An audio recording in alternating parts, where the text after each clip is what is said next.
This is MTG Burgeoning, and in this video we will showcase the building blocks to an Aristocrats-themed build with Henzie Toolbox Torre as the commander. Although this presentation can act as a standalone video for crafting an Aristocrats-themed EDH deck with Henzie as the commander, be sure to also look in the description of this video for links to the video primer for this series, its playlist, as well as a list of the cards featured in this video. With the introduction out of the way, let's start deck teching by introducing Henzie Toolbox Torre. Here we have a 3/3 legendary Devil Rogue for Jund colors. That's 1 black, 1 red, and 1 green mana. Each creature spell we cast with mana value 4 or greater has Blitz. The Blitz cost is equal to its mana cost. Blitz is a mechanic that was introduced in Streets of New Capenna, and what that means is that we may choose to cast that spell for its Blitz cost, which is just going to be its mana value or its mana cost, and if we do, that creature gains haste, and when this creature dies, we draw a card. We sacrifice it at the beginning of the next end step. So with Henzie, what we have here is a somewhat modified version of the enchantment Sneak Attack. But instead of with Sneak Attack for paying 1 red mana, we have to pay the entire mana value of the creature. Boo! Unfair. But I sense that this Devil Rogue has a couple of cards up its sleeves. Let's read a little further by indicating that Blitz costs we pay cost 1 less to cast for each time we've cast our commander from the command zone this game.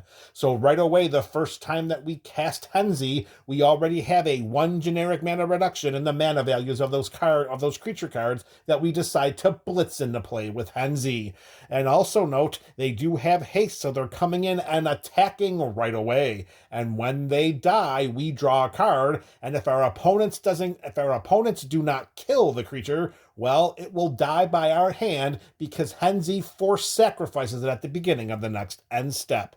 So what we're going to do here is we're going to synergize everything that Henzie is doing for us. We're going to have Biggins coming into play with very, very powerful enter the battlefield triggers, very, very powerful leave the battlefield triggers. In addition, since we know that the creatures have built-in sacrifice triggers already stamped onto them with Henzie, we're going to make sure that we also benefit from some peripheral triggers when those creatures hit the graveyard. Henzie is going to be very, very fun to build around, but we know that he can't do it all by himself. So the following 19 cards, which will be presented to you in alphabetical order, are all meant to enhance and strengthen Henzie's aristocrat theme.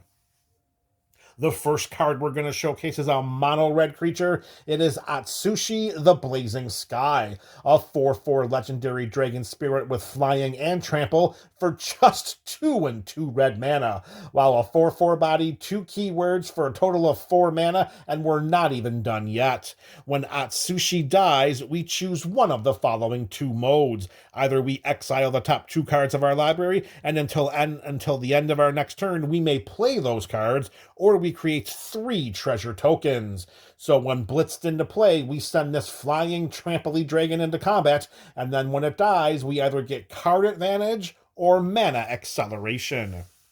To the left of Henzie, we're going to put all of our creatures that have amazing death triggers, or we should call them leave the battlefield triggers. No, we'll say death triggers. Let's just say death triggers because we need Atsushi to die. Having it exiled or having it bounced will not give us what we're looking for. Our next card up, we're sticking with mono red, but we're going to add 1 more generic mana to the overall mana value. And we're going to talk about Balor, and this isn't Finn Balor, it's just Balor, a 5/5 flying demon for 3 and 2 red mana. Whenever Balor attacks or dies, we choose 1 or more of the following modes. Each mode must target a different player. Target opponent draws 3 cards, then discards 3 cards at random. Target opponent sacrifices a non-token artifact, or Balor deals 3 damage to target opponent. I'm sorry, I said that the wrong way. Balor deals damage to target opponent equal to the number of cards in their hand. Note that these abilities trigger for Baylor when it comes into play, and when it attacks. So when we blitz it into play with Henzie, we're going to get to choose those abilities when it comes into play, and then again when it attacks. So this is going to be very game and board state dependent. I can't imagine that we want to put any cards in our opponent's hands, so I think we're going to be skipping that mode altogether. But having our opponents sacrifice their non-token artifacts, bye-bye Soul Ring, and then they have Baylor deal damage to target opponents equal to the number of cards in their hand, I can see us doing that 2 times every time Baylor comes into play and attacks. And then remember, when Baylor hits the yard, we're going to replace itself by drawing a card. All right, next up is a nice sneaky card to include in a Henzie build, because if we're going to invest the mana to cast nearly the full amount of mana of the mana values of these creatures, and just to see them end up dying, yes, they put a card into our hand. That's very gracious of them. But what if they didn't die? What if we brought them back with Cauldron of Souls? This artifact for 5 generic mana has the ability to tap and choose any number of target creatures, and each of those creatures gain Persist until end of turn. Persist was a mechanic that was introduced in Shadowmoor, and if you're unfamiliar with it, that means that when it dies, the creature that has Persist, if it had no -1/-1 counters on it, we return it to the battlefield under its owner's control with a -1/-1 counter.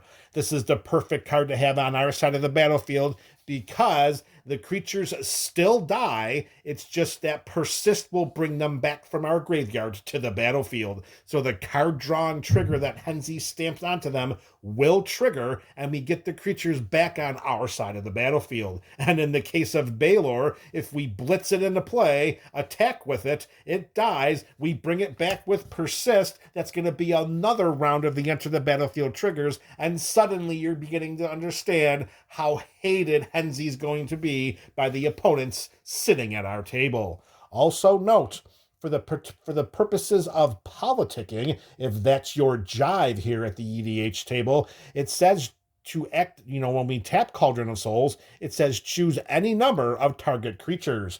Those target creatures do not have to be ours. All right, next up, we have a creature that's going to help those blitz costs feel not so heavy, and that is Goreclaw, Terror of Calcisma. We have a 4/3 legendary bear for 3 and 1 green mana. Creature spells we cast with power 4 or greater cost 2 less to cast. Note that Atsushi's at 4 and Baylor is at 5. And whenever Goreclaw, Terror of Calcisma attacks, each creature we control with power 4 or greater gets +1/+1 and gains trample until end of turn. Note that does apply to Goreclaw. It is a 4/3 when it attacks. Well, it's a 4/3 with its base power and toughness, but his attack trigger does not say other creatures we control. It says each creature we control with power 4 or greater. So Goreclaw will give +1/+1 and trample to itself, which is fantastic. Even more fantastic is reducing the cost of creature spells that we cast with power 4 or greater by 2 less generic mana. That will apply to the blitz costs from Henzie.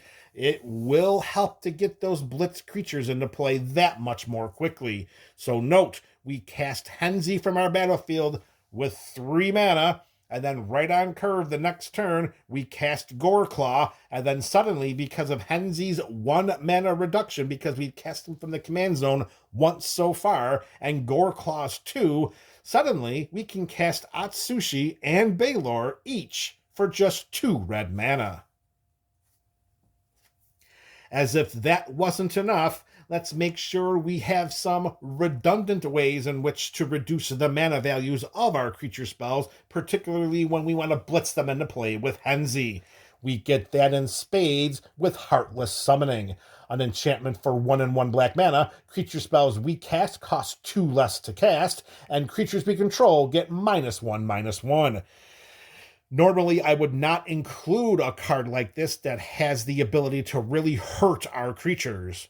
However, we're looking at biggins here in this Jund Aristocrats deck. We're not really too worried about token creatures coming in and automatically dying due to this negative anthem effect of -1/-1. Most importantly, we're looking at that 2 generic mana reduction of mana costs for all of the creatures that we're going to cast from our hand or blitz into play with Henzie. So if you're counting at home, that's at least 1 from Henzie, 2 from Goreclaw, 2 from Heartless Summoning. 5 generic mana coming off the top, and I'm not sure if we're done yet. Next up, we're returning to the realm of creatures in this build, and it's our first Golgari edition. It is Honest Rutstain. We have a 3/2 legendary human warlock for 1 in the aforementioned Golgari colors. That's 1 black and 1 green mana. When Honest Rutstain enters the battlefield, we return target creature card from our graveyard to our hand. Creature spells we cast cost 1 generic mana less to cast. So here we're getting another reduction on the mana values of our creatures, whether we're casting them from our hand or blitzing them into play with Henzie. And we get a little bit of creature recursion because, let's face it, there are going to be a lot of them that are going to be hitting the yard after they're getting blitzed into play because of Henzie's sacrificial stamp. We get to draw a card. Well, when Honest Rutstain comes into play, we're returning 1 of those creature cards from our graveyard right back to our hand. Speaking of creature cards in our hand, hopefully we have a bunch of them so that we never run out when we have Ilharg the Razeboar on our side of the battlefield. This 6/6 legendary boar god for 3 and 2 red mana has trample, and whenever it attacks, we may put a creature card from our hand onto the battlefield tapped and attacking. We return that creature to our hand at the beginning of the next end step. So we blitz Ilharg into play with Henzie. It has haste. We send the trampling, hasty boar god into combat. We find another creature card in our graveyard, put that into play, tapped and attacking, and then at the end of combat, at the beginning of the next end step, we return the card that Ilharg put into play right back to our hand. Oh, but we're not done yet. When Ilharg the Razeboar dies or is put into exile from the battlefield, we may put it onto the owner's library 3rd from the top. So if we blitz Ilharg into play and it does end up dying, we can decide to either leave it in the yard or we can just slide it back into the top of our library, 3rd card from the top.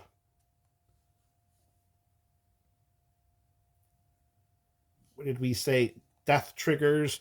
So this will be enter the battlefield triggers, I'm guessing, because Cauldron of Souls kind of returns them to play.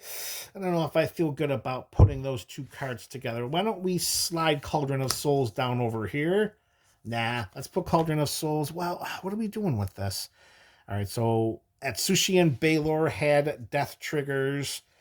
It's an attack trigger. Well, it has the haste. Let's just put the triggers together. We'll pull Ilharg with Baylor and Atsushi, and then we'll just call that our trigger pile. All right, then that's a little bit better.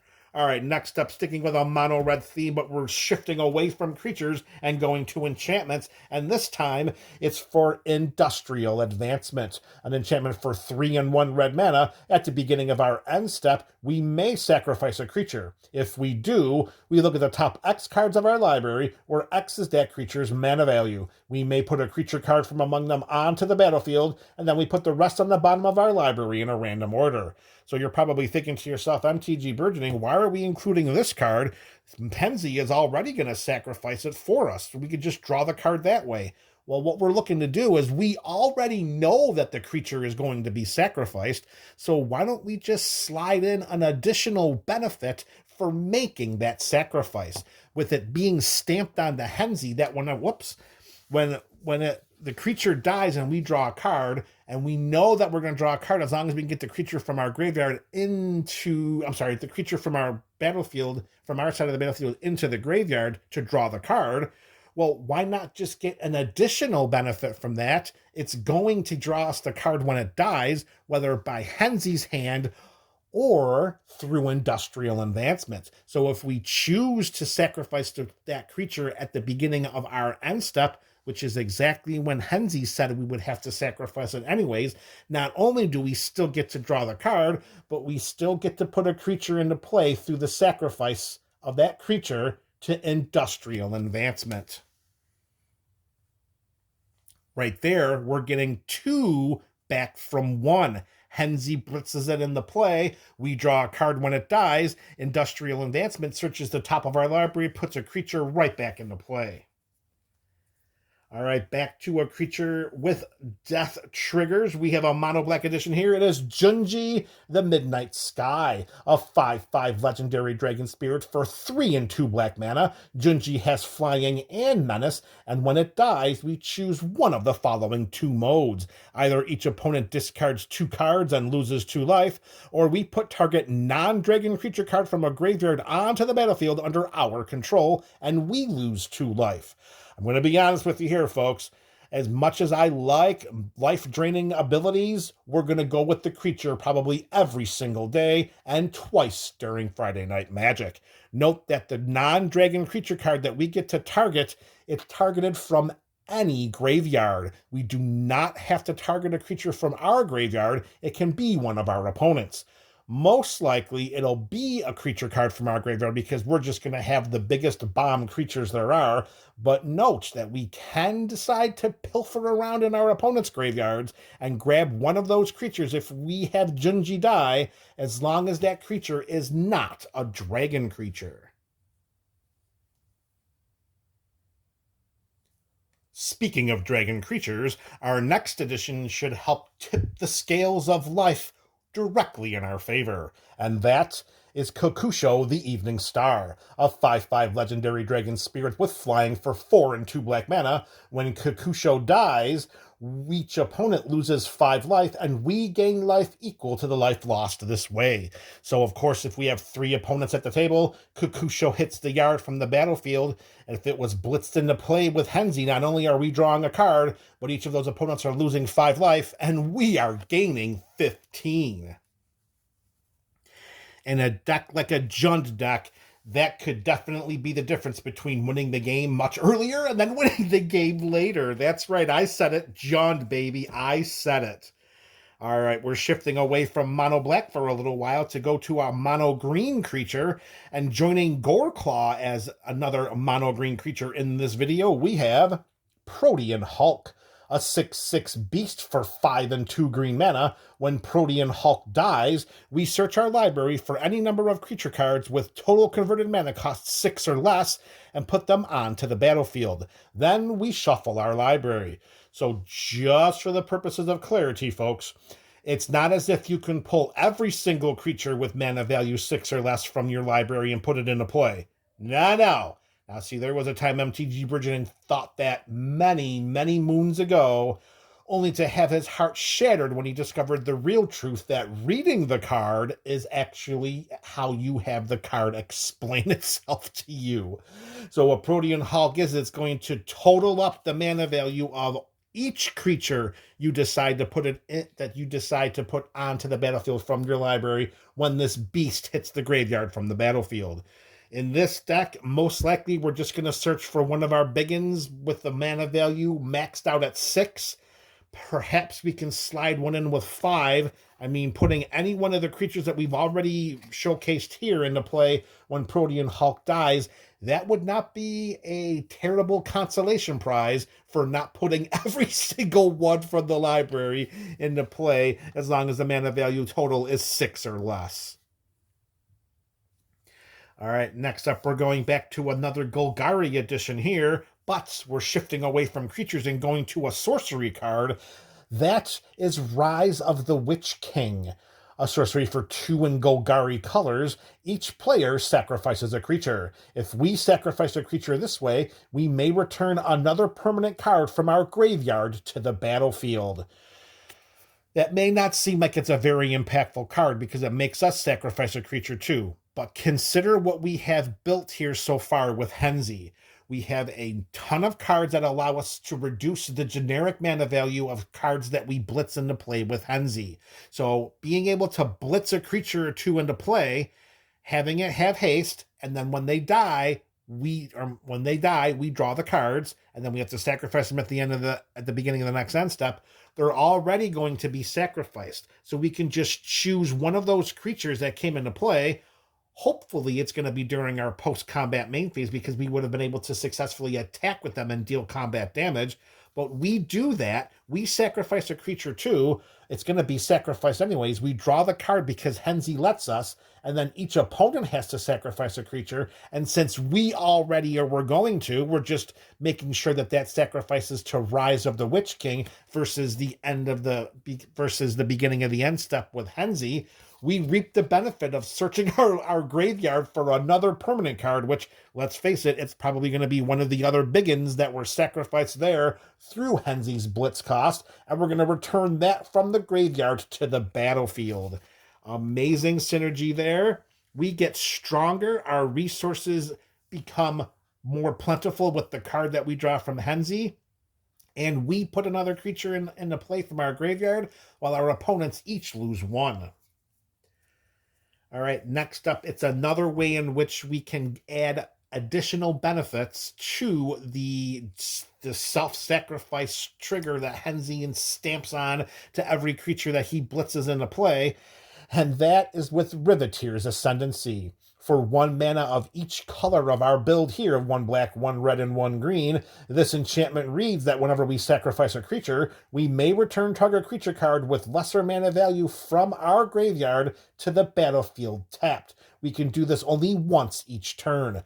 Once each turn is more than plentiful for this type of build.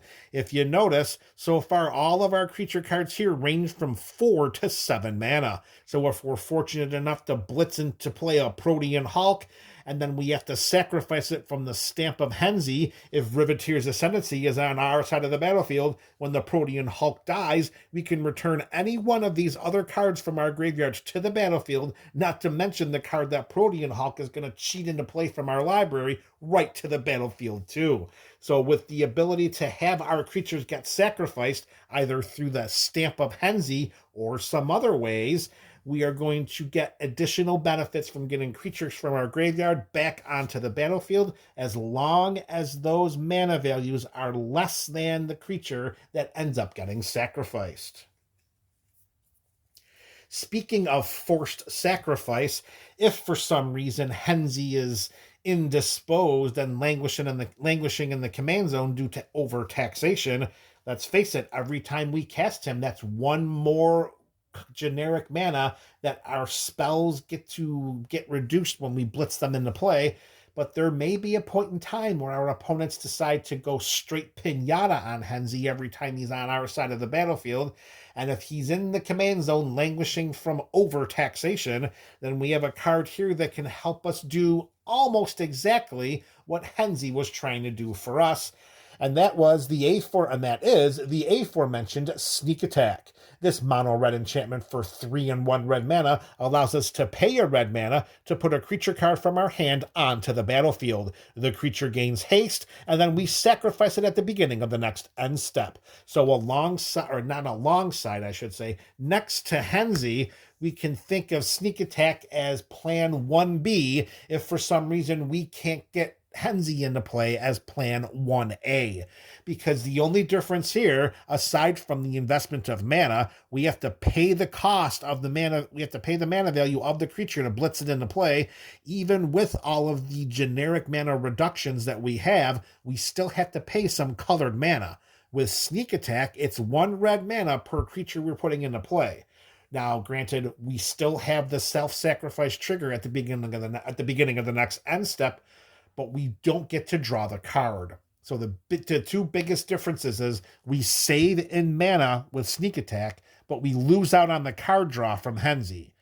However, as one additional benefit, we also can activate Sneak Attack during our opponent's turns, where we cannot blitz in creature spells during our opponent's turn outside of some kind of mass flash enablement. So what we're looking at with Sneak Attack is to step in, not so much as an equal to Henzie, but as a backup plan. So we're going to stick Sneak Attack up there, but we're not going to put it as the same level of Henzie. We don't want Henzie to feel insecure, so we're just going to leave it right next to him as a potential plan B. With so many ways in which to bring creature cards from our graveyard back to the battlefield, let's say that in a different way. That is, let me walk that back for a second. Hang on one second.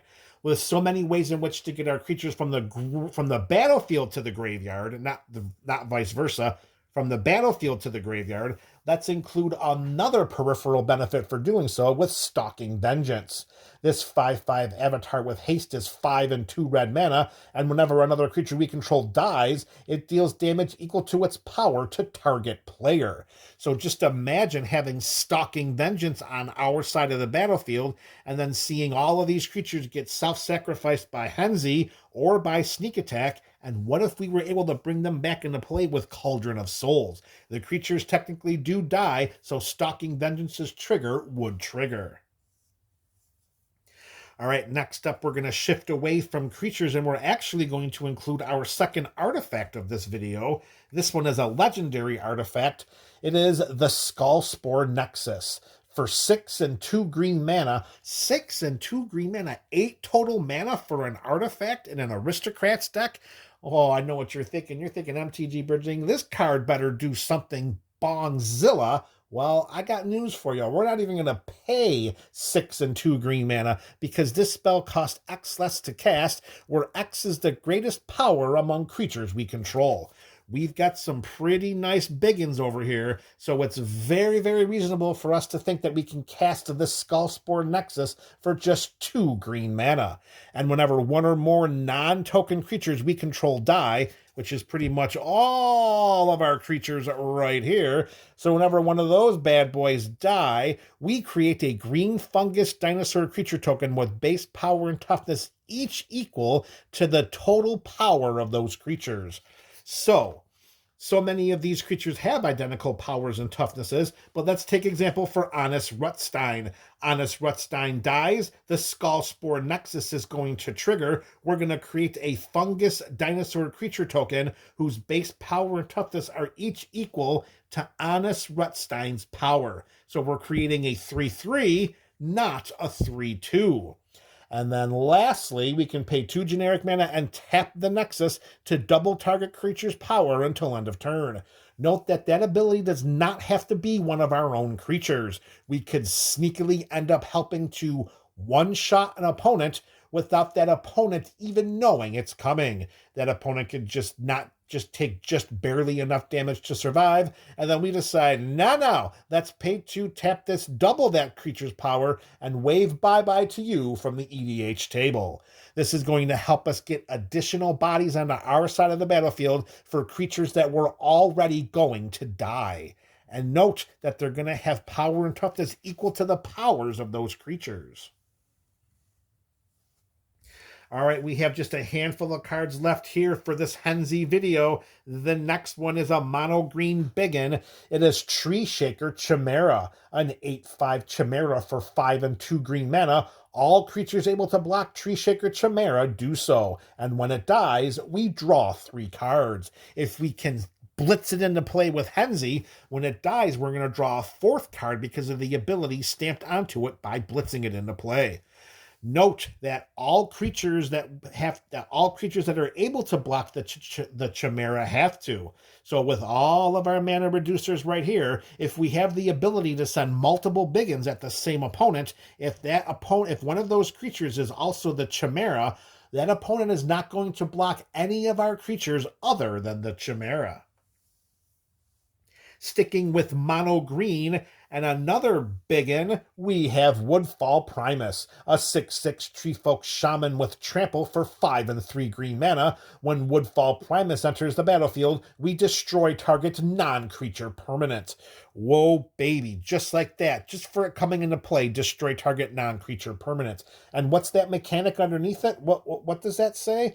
Oh, look at that. It has Persist. So if we blitz it into play with Henzie, not only is it going to have haste, and it's going to attack with its 6/6 trampling body. When it ETBs, we destroy target permanent. Then, at the beginning of the end step, it's going to die, drawing us another card, but the Persist is going to bring it back from the graveyard, putting it onto our side of the battlefield with a -1/-1 counter on it, destroying yet another non-creature permanent.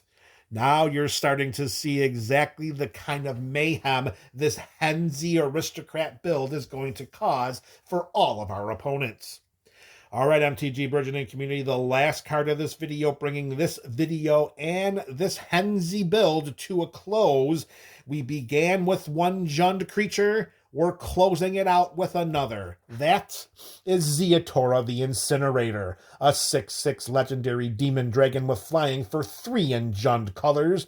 At the beginning of our end step, we may sacrifice another creature. When we do, Zeatora the Incinerator deals damage equal to that creature's power to any target, and we create 3 treasure tokens. Similar to what we were talking about with Industrial Advancement, we are already sacrificing these creatures due to Henzie's Blitz stamp or from Sneak Attack's self-sacrifice trigger.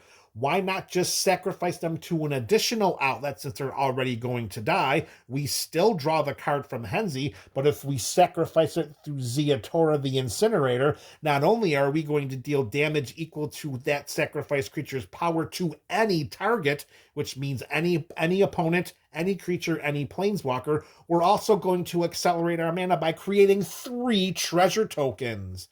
Just amazing synergy. This Henzie deck is just going to be absolutely bonkers.